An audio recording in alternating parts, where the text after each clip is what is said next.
The Talent Code by Daniel Coyle. Picture a 13-year-old girl named Clarissa. She's sprawled in her room with a clarinet, wearing a blue hoodie and looking like she'd rather be anywhere else.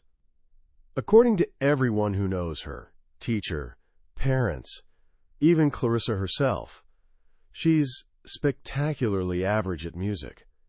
Her rhythm? Nothing special. Her motivation? Barely there. She's just a kid. But then something remarkable happens. A researcher hits record, and for the next 5 minutes and 54 seconds, we witness something that looks absolutely unremarkable, but is actually revolutionary. Clarissa tackles a new jazz piece. She plays a few notes, stops, squints at the sheet music like it personally offended her. Plays again, botches a note, yanks the clarinet from her lips. She hums the part quietly, starts over, gets slightly further, messes up again, rewinds, fixes it. To anyone watching, it looks like a train wreck. The music stumbles and sputters, peppered with stops and starts. It's definitely not a performance. It's more like watching someone assemble flat-pack furniture without instructions. But here's the kicker. The music psychologist watching this tape is practically bouncing with excitement. This is incredible, they say. Because in those 6 minutes of seemingly failed attempts, this perfectly ordinary kid just turbocharged her learning by 10 times. She squeezed a month's worth of improvement into the time it takes to brew a cup of coffee. How on earth is that possible? Here's where it gets really interesting. What if I told you that Clarissa's messy practice session holds the same secret as a grimy tennis club in Moscow that somehow churns out more top-ranked female players than the entire United States? And it's the exact same secret that powered Renaissance artists and Brazil's legendary soccer players? This isn't some story about blessed genetics or magical inborn gifts. This is about a hidden code, a universal mechanism in our brains that lets us build abilities from scratch. And anyone can crack this code. Today, we're diving into The Talent Code by Daniel Coyle. This book became a phenomenon, selling hundreds of thousands of copies because it tackles one of humanity's most burning questions. Where does greatness actually come from? Coyle, a sharp investigative journalist, spent years exploring the world's most unlikely breeding grounds of excellence, places he calls talent hotbeds, to decode this mystery. By the time we're done here, you'll understand it too. You'll see that greatness isn't something you inherit at birth. It's something you cultivate. And you'll walk away with an actual blueprint for growing it yourself. Every story of exceptional talent seems to follow the same tired script. We see a brilliant musician, a jaw-dropping athlete, or a genius artist, and we immediately assume they were born different. We watch their smooth, effortless performance and think, yeah, I could never do that. It feels like witnessing actual magic. But Daniel Coyle rips away the curtain on this supposed magic trick and shows us the machinery humming behind the scenes. And this machine runs on 3 simple but powerful components: deep practice, ignition, and master coaching. Together they form the talent code. Let's start with the first and possibly most mind-bending piece: deep practice. Remember Clarissa, our clarinet player? Her practice was slow, clunky, and littered with mistakes. Common sense screams that this is a terrible way to learn. We think smooth, effortless performance should be the goal from day one, but Coyle reveals a stunning paradox. Struggling in a specific, targeted way is actually the most effective path to learning. This isn't just some feel-good psychology, it's a biological necessity. To understand why, we need to peek inside our brains.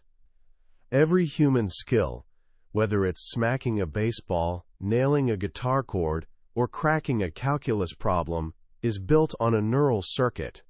Think of it like a pathway of nerve fibers carrying electrical signals. When you perform an action, a specific circuit lights up. Now here's where it gets cool. Our brains contain a substance called myelin. Myelin is this fatty tissue that wraps around nerve circuits like insulation. The more you fire a particular circuit, the more layers of myelin coil around it. And just like rubber coating on a copper wire, myelin makes the signal traveling down that nerve fiber stronger, faster, and cleaner. The thicker the myelin, the better you are at that skill. So skill isn't some fuzzy, abstract quality. It's physical. Skill is myelin. And the best way to grow it is through deep practice. Deep practice happens when you're operating right at the edge of your abilities. You're not mindlessly repeating something you've already mastered. You're reaching for something just beyond your grasp, which forces you to slow down, stumble, and correct yourself. Each time you mess up, adjust, and try again, you're firing that specific circuit and sending a signal to your brain, hey, this circuit matters. Wrap more myelin around it. Coyle gives us a brilliant example of this in action. He traveled to Brazil expecting to find the secret to their soccer dominance on beautiful grass fields. Instead, he found something completely different. It's called futsal, or soccer in a phone booth. It's played on a hard surface, about the size of a basketball court, with a smaller, heavier ball that barely bounces. The game is lightning fast and incredibly tight. With so little space, you can't just boot the ball downfield and chase it. You need insane ball control, pinpoint passing, and split-second decision-making. Here's the gold. A university study discovered that futsal players touch the ball 600% more per minute than players in traditional soccer. Futsal is basically a deep practice factory. It compresses all the essential soccer skills into a tiny box, forcing players to constantly fire their skill circuits, solve problems, make mistakes, and adapt. They're layering on myelin at warp speed without even realizing it. When they finally step onto a full-sized field, it feels like they have all the time and space in the world. This same principle explains the Bronte sisters, Charlotte, Emily, and Anne, who became literary giants. They grew up in a remote village, and as kids they didn't exactly scream future novelists. Actually, their early writing was pretty rough. They created these tiny, handwritten books filled with stories that were mostly just knockoffs of the adventure and romance novels they'd read. They copied characters, mimicked famous authors, and made heaps of spelling and grammar mistakes. But here's the secret sauce. Those little books were their personal futsal court. In the safe, low-stakes universe of their imaginary kingdoms, they practiced storytelling for thousands upon thousands of hours. They were firing their narrative circuits, learning about character development, plot structure, and pacing. They were building the myelin foundation for masterpieces like Jane Eyre and Wuthering Heights. Their early clumsy attempts weren't evidence of missing genius. They were the actual process that created it. So the first rule of the talent code is simple. Embrace the struggle. Deep practice isn't about being perfect. It's about being willing to be imperfect, to hang out in that sweet spot just beyond your current abilities, where you stumble and correct. Because every mistake, when you actually pay attention to it, signals your brain to build another layer of myelin. And those layers, over time, add up to mastery. But this raises a critical question. Deep practice is exhausting. It demands massive amounts of energy, passion, and grit. Where does that motivation come from? If deep practice is the engine that builds skill, what's the fuel that makes the engine roar? This brings us to the second element of the talent code, ignition. Ignition is that spark, that sudden, almost magical burst of motivation that makes you think, "That's who I want to be." It's not a rational, calculated decision. It's a primal signal that connects with our deepest desires for identity and belonging, flooding our system with the energy needed for the grueling work of deep practice. Coyle shares a stunning story about South Korean women in professional golf. Before 1998, there were virtually zero South Korean women on the LPGA Tour. Then, a 20-year-old named Se-ri Pak won a major championship. Overnight, she became a national hero. Suddenly, tens of thousands of young girls across South Korea saw someone who looked like them, who came from the same world, dominating on the global stage. The message was simple and explosive. If she can do it, why can't I? 10 years later, 45 South Korean women were on the LPGA Tour, absolutely dominating the sport. Nothing had changed about their genetics or training facilities. What changed was a signal. A switch flipped. An entire generation ignited. The same thing happened after Roger Bannister became the first person to run a mile in under 4 minutes in 1954. For decades, the 4-minute mile was considered an unbreakable barrier, like it was written into human biology. But once Bannister did it, the mental barrier shattered. Just weeks later, another runner broke it. Within 3 years, 17 more runners had done it. The impossible had become routine. These are what Coyle calls primal cues. Simple, powerful signals that tap into our unconscious motivational wiring. And one of the most powerful primal cues is the concept of future belonging. We're social creatures, hardwired to connect with groups. When we see a group or individual we admire and identify with, our brain releases a flood of energy toward becoming like them. One of the most fascinating studies Coyle highlights was done by music psychologist Gary McPherson. He asked a group of kids, before they'd ever taken their first music lesson, a simple question: how long do you think you'll play your instrument? Their answers fell into 3 categories: short-term, medium-term, and long-term commitment. The results were absolutely wild.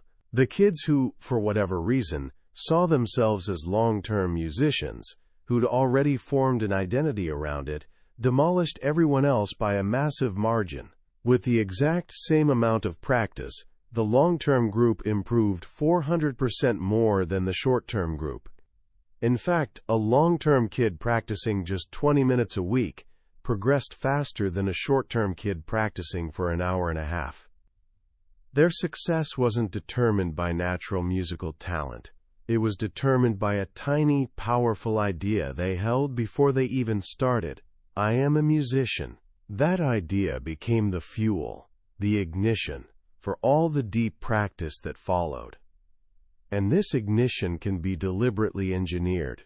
Coyle takes us inside a network of inner-city schools called KIP, the Knowledge is Power program. These schools take students from low-income neighborhoods, who are often years behind academically, and put them on a path to college. Over 80% of KIP students end up attending college, which is a staggering success rate. How do they pull this off? They create an environment of total ignition. From day one, everything at KIP broadcasts a single, powerful message: you are going to college. Students are addressed by the year they'll graduate from college, the class of 2030. Classrooms are named after universities. They take field trips to visit college campuses. The word college gets repeated hundreds of times a day, not as some distant fantasy, but as a concrete identity. KIP creates a new sense of belonging. The message is clear: people like us work hard, people like us are kind, people like us go to college. This powerful sense of identity provides the motivational fuel for the incredibly hard work and deep practice the students tackle every single day. KIP proves you don't have to wait for a lightning bolt of inspiration like Se-ri Pak. You can build a world rich with the signals that spark passion and effort. So we have the method, deep practice, and we have the fuel, ignition. But there's one more crucial piece to the puzzle. Who helps us navigate this challenging journey? Who guides us into the sweet spot of deep practice and keeps the fires of ignition burning? This is the third and final element of the talent code, master coaching. When we imagine a great coach, we often picture a charismatic leader delivering rousing speeches, like a general rallying troops before battle. But when Coyle visited the talent hotbeds, he discovered that the world's best coaches were the complete opposite. They were quiet, observant, and almost allergic to motivational speeches. Many were older, with decades of experience. They were what Coyle calls talent whisperers. Their magic wasn't in grand oratory, but in delivering short, targeted, razor-sharp pieces of information, precisely when a student needed it most. They were like human GPS systems for building skill. Coyle introduces us to John Wooden, the legendary UCLA basketball coach who won 10 national championships. Researchers who studied Wooden's practices were shocked by their findings. Wooden almost never gave praise. He rarely showed displeasure. Instead, 75% of his communication was pure, unfiltered information. He'd deliver quick, 3-second demonstrations. This is the right way. This is the wrong way. Do it the right way. His words came like a rapid-fire stream of targeted corrections, each one helping a player refine a specific neural circuit. He was a master of guiding deep practice. Another master coach, cello teacher Hans Jensen, seems to have some kind of supernatural intuition with his students. In a single lesson, Coyle watched him completely transform his approach. With one advanced student who was technically flawless but emotionally flat, Jensen became a wild, energetic conductor shouting, "Now! There is only now! You gotta go like a turbine!" But with the very next student who was struggling and anxious, he morphed into a calm, gentle sage. He leaned in and whispered, "You must think it. Sink the whole piece in your mind. That is the vitamin." Great coaches don't dish out one-size-fits-all advice. Their real genius lies in their ability to instantly diagnose a student's specific needs and deliver the exact signal that will help them grow. They possess what Coyle calls a matrix, a vast, deep knowledge of their craft, built over years of their own deep practice. This matrix allows them to spot the subtle stumbles of a student reaching for mastery and connect with them using the perfect, targeted message. But there's another type of master coach that's equally important, especially at the very beginning of a learning journey. Researcher Benjamin Bloom studied the first teachers of world-class pianists, swimmers, and tennis players. He discovered something surprising. Most didn't start with elite, highly technical coaches. They started with local neighborhood teachers described as warm, patient, and wonderful with kids. These first teachers weren't masters of technique. They were masters of ignition. Their primary job wasn't to build perfect skill circuits. It was to make the child fall head over heels in love with the activity. They transformed practice into play. They created a warm, encouraging space where the child became captivated and hooked. They weren't coaching the skill. They were coaching passion. So master coaching isn't one thing, it's two. At the beginning of a journey, we need a coach who can ignite our love for something. Then, as we advance, we need a coach who can guide our deep practice with precision and wisdom. When you combine these three elements, the targeted struggle of deep practice, the motivational fire of ignition, and the expert guidance of master coaching, you get the code for building talent. It's a feedback loop. Ignition provides the energy for deep practice. Deep practice builds the skill circuits, layer by layer. And a master coach orchestrates the whole process, keeping the energy flowing and the practice focused. The talent code completely flips our understanding of ability. It shows us that talent isn't a fixed genetic lottery ticket. It's a process. It's a muscle that can be developed. We're all born with the machinery to become great at something. The secret is knowing how to activate it and how to make it flourish. Greatness isn't born. It's grown. And now you know exactly how. As we wrap up our journey through the talent code, I want to reflect on why this book matters so much, especially right now. The single most transformative idea Daniel Coyle offers us is hope. He demolishes the myth of natural talent, that toxic belief that some people just have it and the rest of us are out of luck. How many times have you tried something new, struggled, and thought, I guess I'm just not cut out for this? That thought is a door slamming shut on your potential. The talent code hands you the key to unlock that door. It reframes struggle not as a sign of inadequacy, but as the very path to strength. That feeling of frustration, of reaching and falling short, that's not failure. That's the sensation of myelin being built. That's the feeling of actual growth. Understanding this on a biological level changes everything. It gives you permission to be a beginner, to be awkward, to mess up. It transforms every challenge into an opportunity. This book also gives us fresh eyes to view the world. You start spotting the talent code everywhere.